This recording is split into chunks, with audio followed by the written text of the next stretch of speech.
Welcome back to Food Industry Insights, where we dive deep into the trends and strategies shaping South Africa's dynamic food landscape. I'm your host, and today we're exploring something that's absolutely crucial for anyone in the catering business: understanding the food trends that are reshaping our market this year, and more importantly, how successful caterers are adapting their distribution strategies to meet these evolving demands.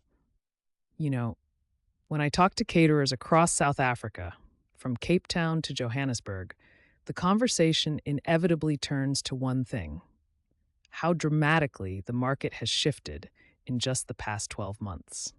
We're not just talking about what people want to eat anymore, we're talking about how they expect their food to be delivered, the quality standards they demand, and the sustainability practices they're insisting on. These trends are forcing caterers to completely rethink their approach to bulk food distribution. Now, let's talk about what's really driving change in our market this year. The first major trend we're seeing is the incredible demand for locally sourced, farm to table experiences. South African consumers are becoming increasingly conscious about where their food comes from, and they want transparency. This isn't just a nice to have anymore. It's a business imperative. What's interesting is that this trend is putting enormous pressure on caterers to establish more direct relationships with local suppliers and completely reimagine their distribution networks. Think about this for a moment. When your clients are demanding fresh, locally sourced ingredients, your traditional distribution model might not cut it anymore. This is where successful caterers are discovering they need to master what I call the three vital distribution models that are emerging as industry standards. The first model is the direct supplier partnership system.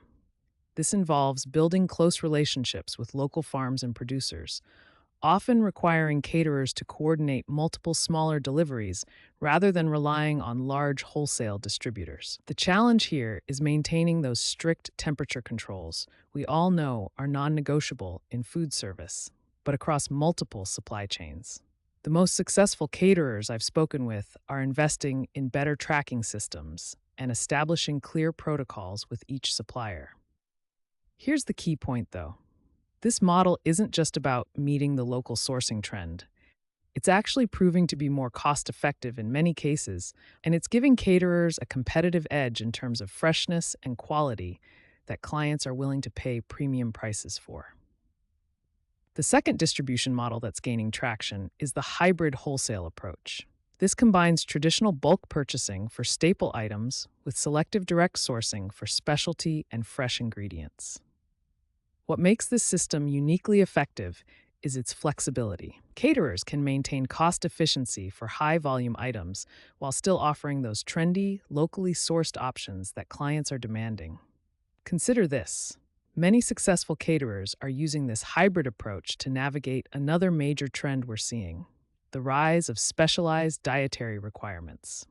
Whether it's plant-based options, gluten-free alternatives, or traditional African cuisine with a modern twist, the hybrid model allows caterers to source these specialized ingredients without completely disrupting their core operations.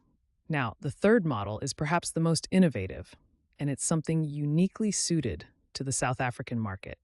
I call it the community-centered distribution network.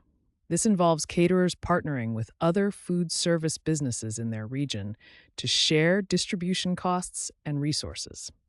Think about it.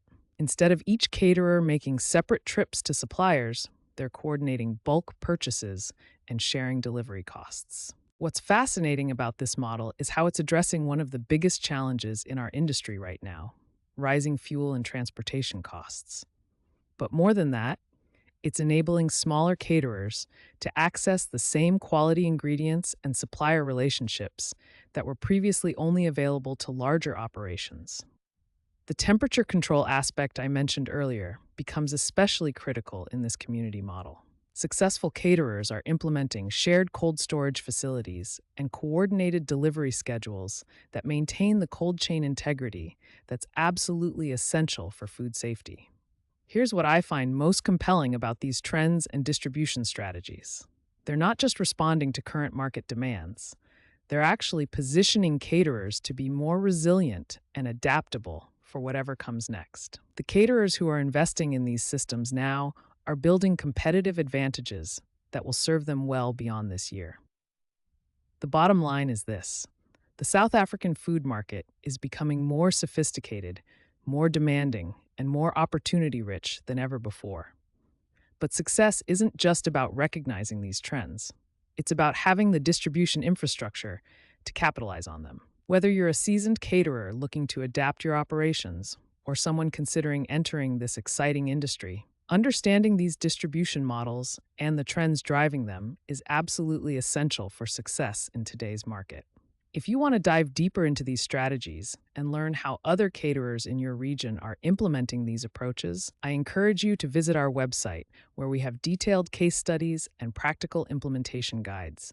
You can also reach out directly for personalized consultation on adapting these distribution models to your specific operation.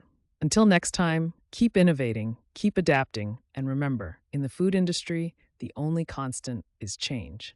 But that's exactly what makes it so exciting.